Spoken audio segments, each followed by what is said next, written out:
substance abuse problems.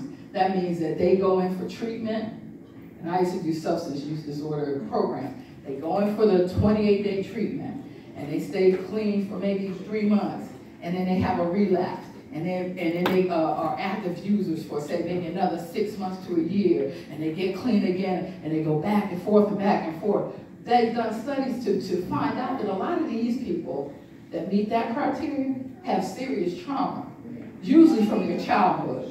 Might have to do with sexual abuse, childhood neglect, being abused by their parent, right? Being neglected, being abandoned, having to be in situations where a child had no business being in, right? And so when they become adults, they become their own physician, in other words. They prescribe their own medication, and they start using street drugs, right?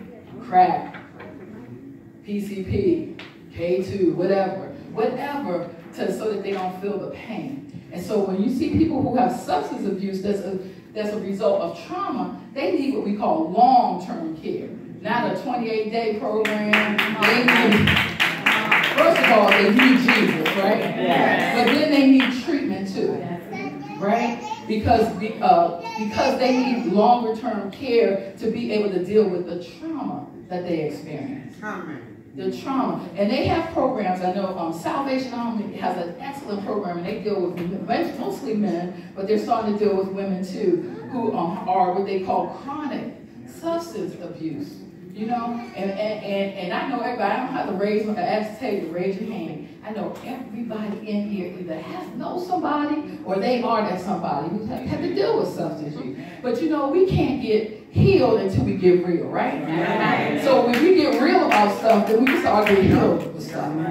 Get real about it. It is not shameful if that's your story, that you've been addicted to drugs or alcohol or sex or QVC. I'm just talking about me right now. Or whatever.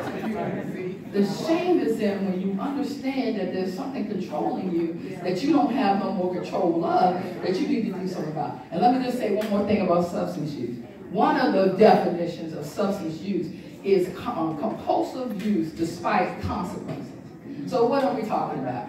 Compulsive use despite consequences. That means despite you lose your job, despite you lose your driver's license, despite you lose your home, your family, despite you lose all of your finances, despite you lose your freedom and have to go to jail, despite you might lose your life. Some people, it's just that serious.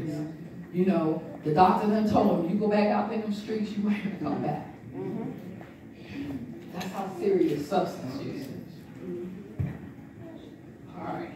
You don't mind. Sometimes I have to get on my little soapbox because some things affect our community more than any other community. I like to say sometimes, you know, other cultures get a cold, we get the flu. Amen. But you know the answer to the flu. One thing we need to do is we need to be the village. See? Hello? Can I talk to my seniors and saints for a minute? When I was growing up, people for a 4-block, I'm from Washington, D.C., people for about a 4-block net radius knew my mom and my dad. If I did anything between them 4 blocks, before I got to my house, we did not have cell phones. We did not. It was already known. But what has happened is, we have become so acculturated. That means that we become more like the other culture, the dominant culture in this society, that we forgot our strength. Our strength is our village. That was our strength. That's what kept us safe. That's what kept Peanut and them from going and robbing people and shooting people and everything. Is that they knew that there was somebody who was going to hold them accountable. We need to get back to that.